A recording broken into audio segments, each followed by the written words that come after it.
Hello friends, in this video we're going to introduce the idea of work and power.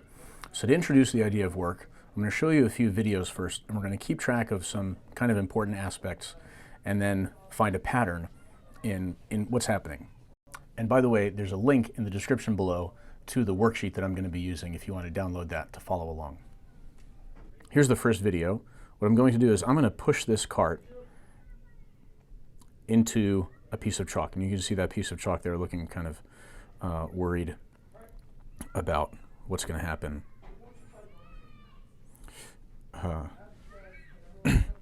And so here's the question. What is the direction of my force, and what is the direction of the displacement of the cart? Right.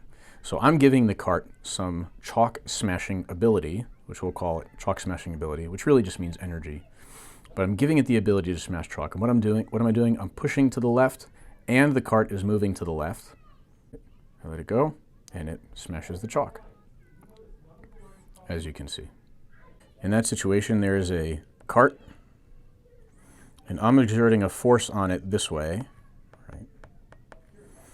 And the displacement is also in that direction, right? So the arrow, the force arrow, is to the left, and the displacement arrow is also to the left. As I was doing that, I was increasing, so we'll say plus, right? I'm adding to the chalk smashing ability of the cart. So here's another video.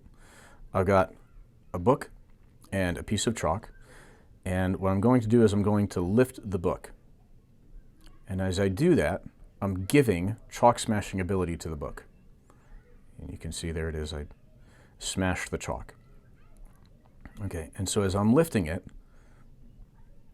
what direction am I pushing and what direction is the displacement?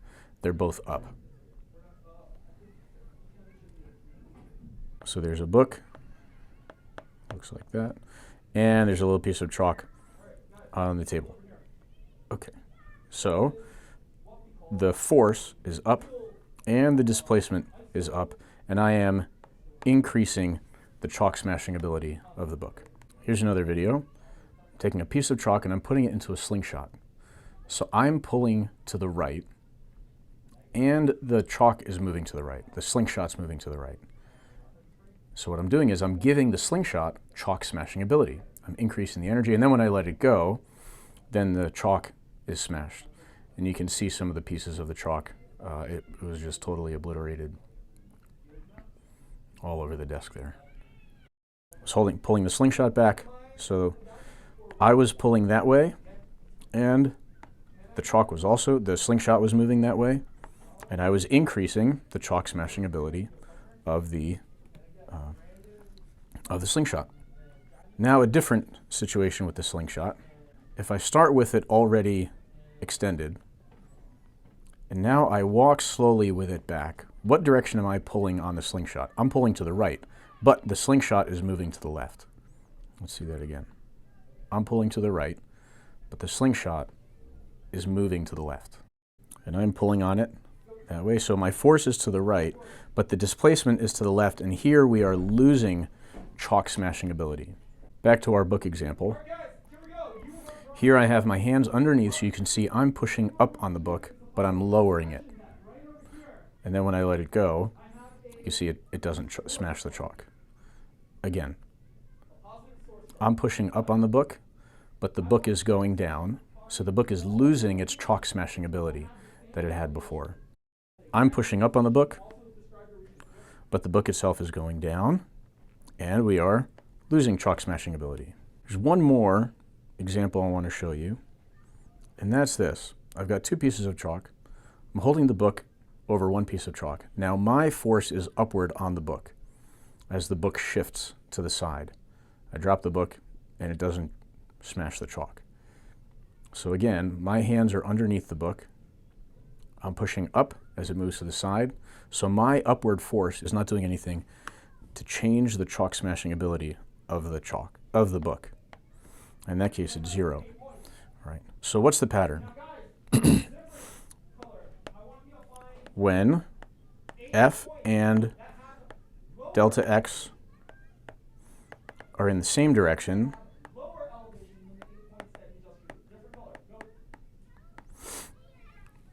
energy increases.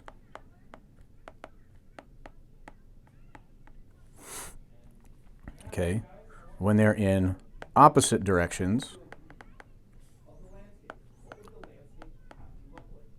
energy decreases. And when they are perpendicular to each other, energy stays the same. Again, energy and chalk smashing ability we can use kind of interchangeably for now. So what I'm doing here, force and displacement, when I exert a force over a displacement, I'm doing work. That's what we call work. And in physics, the way we calculate work is force times displacement times cosine of the angle between the force and the displacement. So for example, if the force is this way and the displacement is also this way, in this case theta is 0. Right? And what is cosine of 0 is 1. If, in the case of something like the book, the force is up and the displacement is down, here this angle is 180 degrees. And cosine of 180 is -1. Okay. In the case of something like with the book, where I'm pushing up but the displacement is to the side, this angle is 90 degrees. And cosine of 90 degrees is 0. Right. So notice that in this situation, the work is just equal to the force times displacement. In this kind of situation, it's force times displacement times -1. So what it means is that we're losing the amount of work. The work is actually taking away, that negative means we're taking away the energy from the system. And if we've got something like this, then this force is not doing anything to change the energy. It's not doing anything to give or take away the chalk smashing ability. And so what we can do is we can use this general formula, or we could just write W at the work is equal to the force times the displacement. And then we can just make it negative or positive or 0 based on the situation that we have. Okay? But if you get other angles besides just 0, 180, and 90, then you can use this formula here. Okay, the units, notice that the units are going to turn out to be interesting, right? What's going on? The unit analysis is newtons times meters. Okay, newtons times meters. This is equal to a joule. Okay, and a joule, that is our standard unit for energy and work. Okay, this is also equal to, so if we have a newton is a kilogram meter per second squared times meters. So a joule is defined as kilograms meters squared per second squared. Always good to pay attention to the units, to what's going on there. Here's another important thing I want to point out, and that's this, that work is a scalar quantity. It's not a vector. The direction doesn't matter. The directions of the components matter. We're putting in force and displacement. Those directions obviously matter, but the work that we get at the end is not in a particular direction. The only reason it can be negative is that we're taking away energy. The negative means that we're subtracting energy from the system, but it doesn't indicate that it's in the positive or negative direction. So again, work is a scalar, it's not a vector, it doesn't have direction, but work can still be negative because you can be subtracting energy from the system. Okay, so let's imagine for a second you slowly walk up a staircase, and then later on in that same day you're in a hurry and you run up the staircase. Do you do the same amount of work, or is it different somehow? When you run up, you might be more tired, right? So you've kind of exerted more energy, you might think. But in terms of the calculation itself, if work is force times displacement, well, the force is just your weight, right, which is mg, and then the displacement is the height of the staircase. That's it. And this is the same whether you walk or you run up the steps. However, what is different is the power that you've exerted. Power is the rate at which work is done. Okay, and so power, right, the rate at which, that's a W, work is done. So power is work divided by time. That's how we calculate it. In terms of the units, so you've got joules divided by seconds. Again, a joule is a kilogram meter squared per second squared. Dividing that by seconds, we get kilograms meters squared per seconds cubed. This is equal to a watt. This is how it's defined. Okay, watts are the standard unit for power that we use in physics. All right, so here's a sample problem. Sal lifts a 5 kilogram box from the floor to a height of 2 meters. So let's just draw a quick sketch of this. So here's the box on the floor. Oops. So here's the box on the floor, and here's Sal bending over to pick it up. He's not using his legs, that's not good. And then he's lifting the box to put it up somewhere high.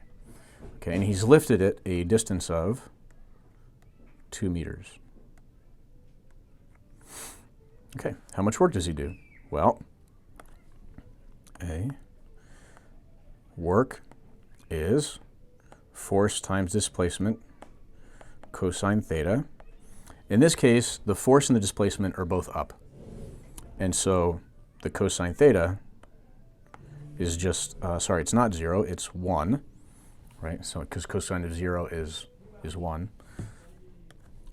The force is going to be mg, the mass of the box, times g, times the height. So it's a 5 kilogram box. G is 10 meters per second squared. And the height is 2 meters. So that's 50, what do we have? 100 joules. B, if he lifts the box in a time of 3 seconds, what is his power? So power is work divided by time. So this would be 100 joules divided by 3 seconds.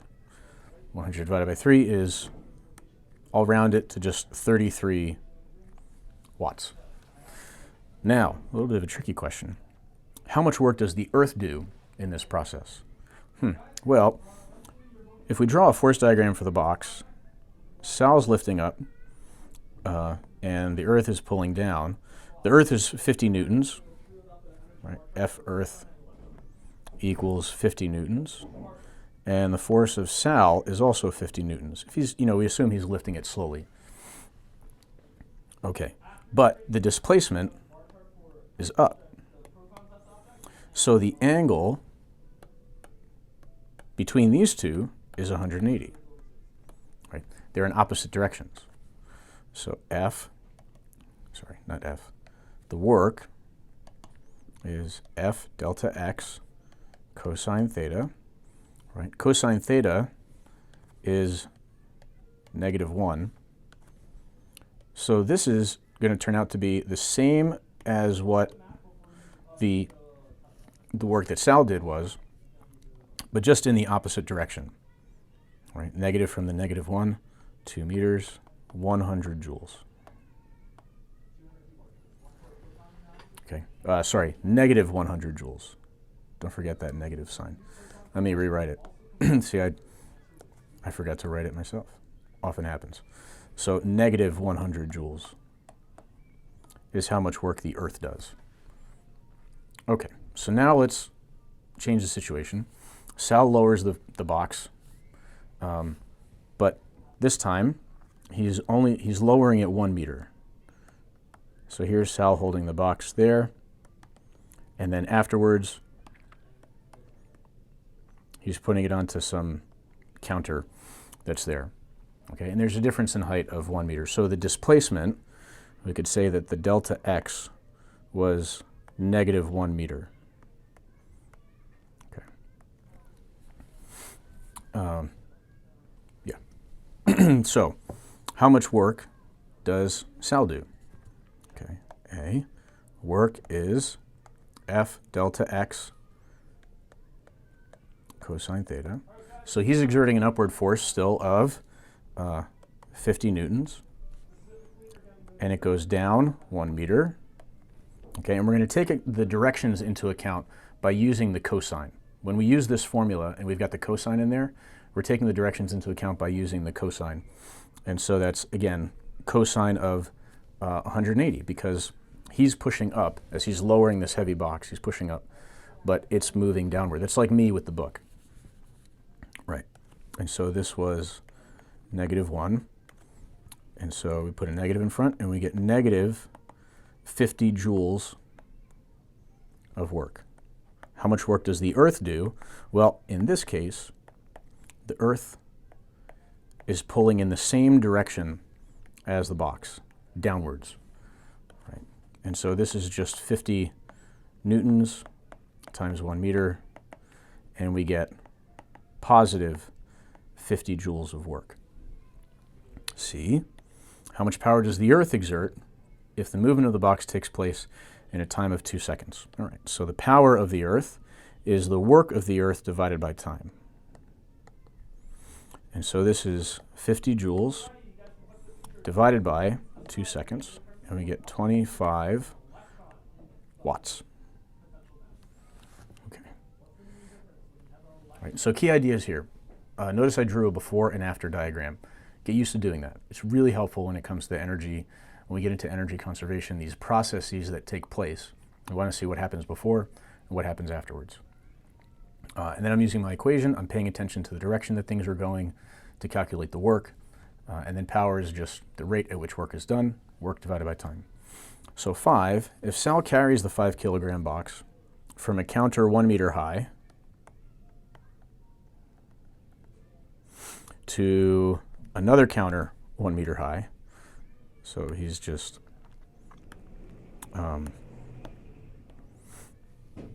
taking it from one place to the other, how much work does he do on the box? Well, as he's carrying the box, he's exerting an upward force, but it's moving sideways. There's a sideways displacement. So this was like when I was carrying the book just sideways. Theta here is 90 degrees, it's perpendicular, and so the work is 0 joules. Okay. So that's our basic introduction to work and power and a few problems that we solved for practice. So thanks for watching. Don't forget to like and subscribe.